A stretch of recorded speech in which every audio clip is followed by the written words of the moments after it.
की इस वीडियो में डिस्कस करते हैं operating system. What is operating system?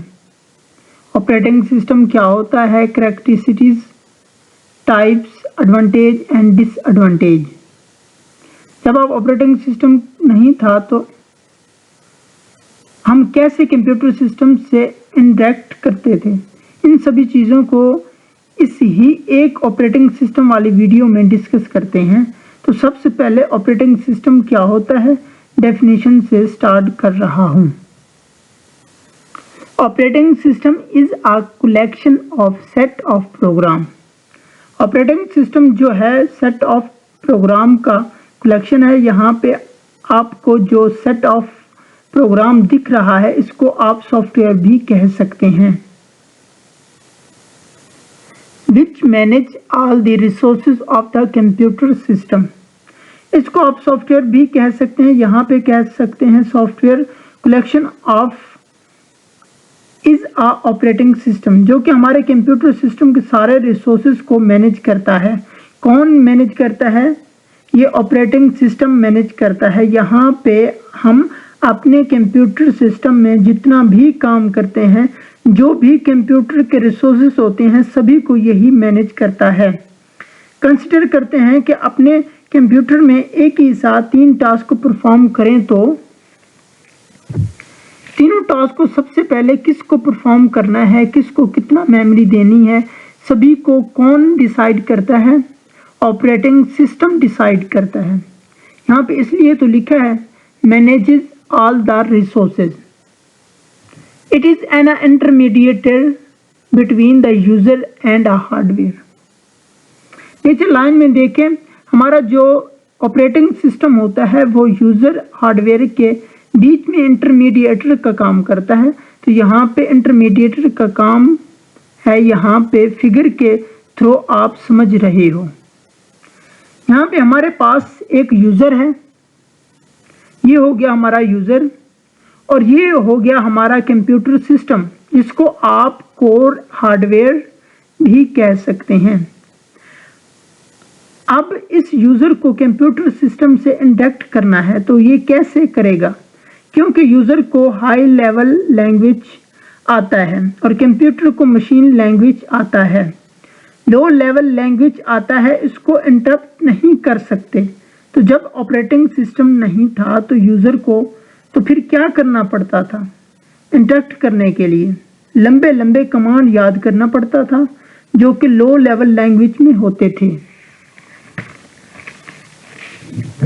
यानी मशीन लेवल लैंग्वेज में होते थे। कंप्यूटर को समझने के लिए तो कमांड को याद करने के लिए बहुत ही मुश्किल होता था, यानी यूजर के लिए मुश्किल होता था कि तो उससे इंटरप्ट काफ़ी कम कर पाता था। लेकिन जब हमारा ऑपरेटिंग सिस्टम आ गया तो ऑपरेटिंग सिस्टम के आने से क्या हो गया, आप भी जानते होंगे कि ऑपरेटिंग सिस्टम हमें GUI एक स्क्रीन प्रोवाइड करता है, जहाँ पे आप क्लिक में फाइल क्रिएट कर सकते हो, फोल्डर बना सकते हो, किसी भी काम को बहुत ही आसानी से कर सकते हो। ऑपरेटिंग सिस्टम का एडवांटेज है कि इंटरमीडिएट के काम ये कैसे कर रहे हो, अभी आपको भी काम करना होता है तो किसी भी कंप्यूटर सिस्टम में जाके कर सकते हो, इसको इंटरप्ट कर सकते हो, यूज़ कर सकते हो। बस इसका इतना ही काम है। यूज़र को हेल्प करता है काम करने के लिए। ऑपरेटिंग सिस्टम क्या करता है, यूज़र का जो हाई लेवल लैंग्वेज है वो इसको लेता है, कंप्यूटर सिस्टम को ट्रांसलेट करके इसको मशीन लेवल लैंग्वेज में देता है, और ये मशीन लेवल लैंग्वेज में रिजल्ट देता है तो फिर से यूज़र को ट्रांसलेट करके हाई लेवल लैंग्वेज में देता है। बस ये हो गया ऑपरेटिंग सिस्टम। इससे हमें क्या एडवांटेज मिला, जब नहीं था तो क्या मिला?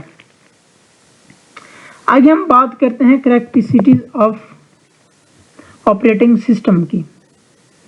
नंबर फर्स्ट है शेड्यूलिंग। सबसे पहले होता है शेड्यूलिंग।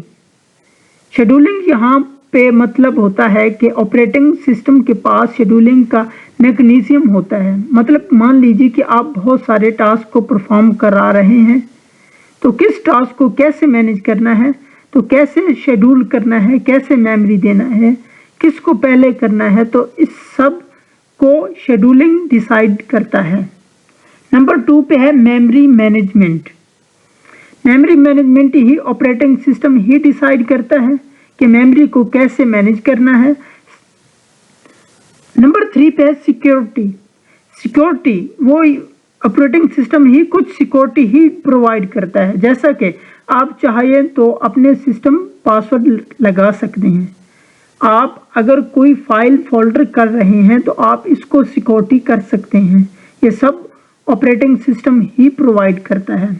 नंबर 4 पे है interact with a different software. हमारा जो ऑपरेटिंग सिस्टम है वो अलग अलग सॉफ्टवेयर के साथ इंटरैक्ट हो जाता है।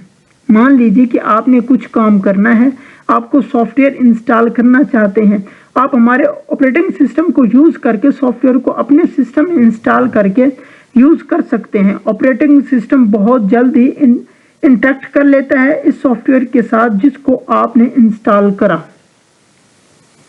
उसके बाद नंबर 5 है डिवाइस।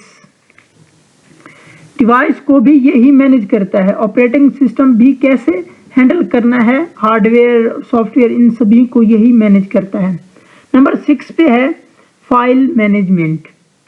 फाइल को भी यही मैनेज करता है, फाइल को भी यही मैनेज करता है। ये सभी चीज़ें हो गई कैरेक्टरिस्टिक्स ऑफ ऑपरेटिंग सिस्टम। इस तरह के और भी हैं बट ये बेसिक होता है। उसके बाद हम डिस्कस करते हैं टाइप्स को। नंबर 1 पे होता है बैच ऑपरेटिंग सिस्टम। नंबर 2 पे है time sharing operating system. Number 3 पे है डिस्ट्रीब्यूटेड ऑपरेटिंग सिस्टम। नंबर 4 पे नेटवर्क ऑपरेटिंग सिस्टम। नंबर 7 पे है real time operating system. Type पे एक सेपरेट वीडियो मौजूद है, इसको आप वॉच कर सकते हो। अब देखते हैं ऑपरेटिंग सिस्टम का advantage and disadvantage. Advantage number 1 पे है operating system provide a GUI। GUI stand for graphical user interface for the user in the form of a menu, icon and a button. Operating system जो होता है वो user के लिए हमारे लिए एक इंटरफेस प्रोवाइड करता है, वो है ग्राफिकल यूजर इंटरफेस। आप देखते होंगे कि आपको कॉर्नर पे एक बटन मेन्यू के नाम से मिलता है।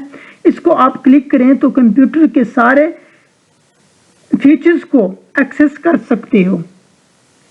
आइकॉन होते हैं, अगर इसको क्लिक करेंगे तो वो वर्क करेगा, और बटन होते हैं ये हमारा GUI का पार्ट होता है। मेन एडवांटेज ऑपरेटिंग सिस्टम का यही होता है कि वो हमें GUI प्रोवाइड करता है ताकि हम आसानी से काम कर सकें कि अपने कंप्यूटर सिस्टम में। नंबर 2 पे है operating system also allow us to sharing the resources with other user. अगर आप किसी दूसरे यूजर के साथ रिसोर्सेज को शेयर करना चाहते हैं, डाटा को शेयर करना चाहते हैं तो आप कर सकते हैं। इवन आप डाटा को डिफरेंट ऑपरेटिंग सिस्टम में कर सकते हैं। आपके कंप्यूटर सिस्टम में डाटा पड़ा है तो आप अपने एंड्रॉयड मोबाइल से ले सकते हैं। नंबर 3 पे है it help user to understand the function of a computer. Operating system क्या करता है, यूजर को हेल्प करता है कंप्यूटर सिस्टम के बेसिक फंक्शंस को अंडरस्टैंडिंग करने के लिए, यानी समझने के लिए। आप चाहें तो कंप्यूटर सिस्टम का फंक्शंस कंप्यूटर सिस्टम में ही समझ सकते हैं ऑपरेटिंग सिस्टम की मदद से। नंबर 4 पे it is a very easy to use. Operating system को यूज़ करना बहुत ही आसान होता है। क्यों इजी है? क्योंकि हमारा फर्स्ट में हमने बताया कि ऑपरेटिंग सिस्टम हमें GUI प्रोवाइड करता है, ग्राफिकल यूज़र इंटरफेस। इसमें काम करना आसान होता है। और नंबर 5 पे है it can be easily update. Operating system को अपडेट करना काफ़ी ज़्यादा आसान होता है। आजकल तो ये अपने आप ही अपडेट होने लगे हैं। अगर आपको अपने आप नहीं करा तो आपको फोकसली जाके डिसेबल करना होता है अपडेट के फीचर्स को।